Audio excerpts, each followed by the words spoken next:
EPS 95 was a commitment this government made. I mean, I hope his soul rests in peace, but Arunji is unfortunately no more with us. But Arunji had mentioned it, that EPS 95 is something we commit to.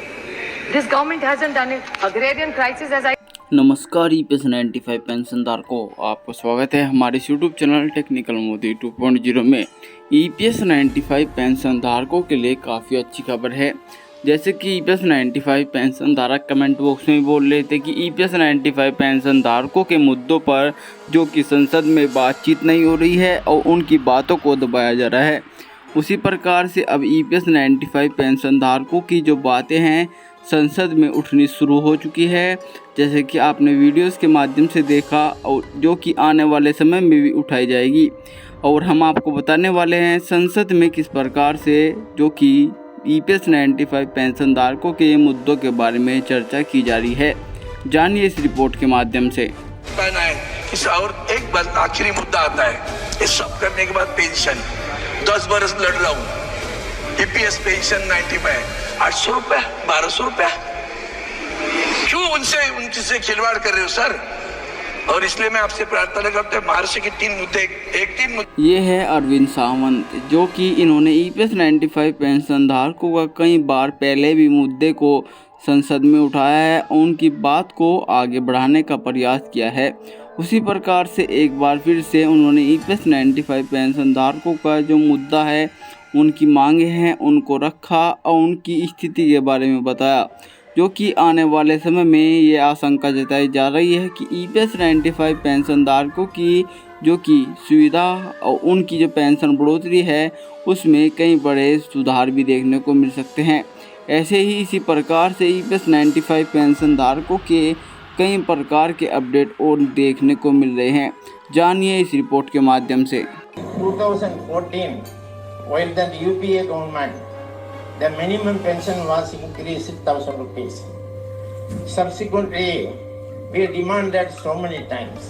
Sir, you know, even the old age pension, they are getting more than the 1,200 pension. But after 20 years, 30 years working, they are getting the very poor pension.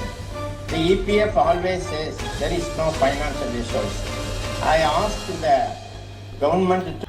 ये हरिवंश सभापति के सामने जो कि EPS 95 पेंशनधारकों की बातों को फिर से उठा दिया जा चुका है, जो कि हाल ही में यानी कि कल के दिन ही की यह वीडियो क्लिप है।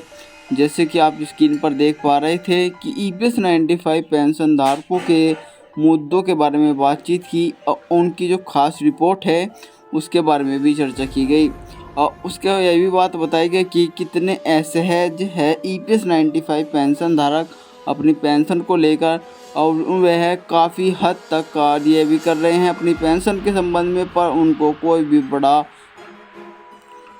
फैसला नहीं देखने को मिल रहा है जो कि उनकी पेंशन के संबंध में या उनकी मांगों के संबंध में काफ़ी अच्छा हो। पर फिर भी वह प्रयास कर रहे हैं अपनी पेंशन को लेकर, पेंशन उनकी बढ़ेगी और उनकी यही आशा है कि पेंशन से उनको और उनके परिवारजनों को लाभ मिल पाएगा।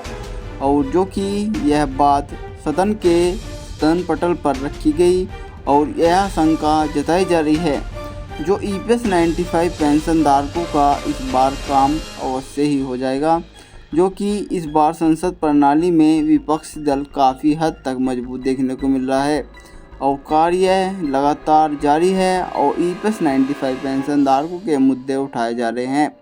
और इसी प्रकार से एक और बड़ा मुद्दा उठाया गया है, जानिए इस रिपोर्ट के माध्यम से।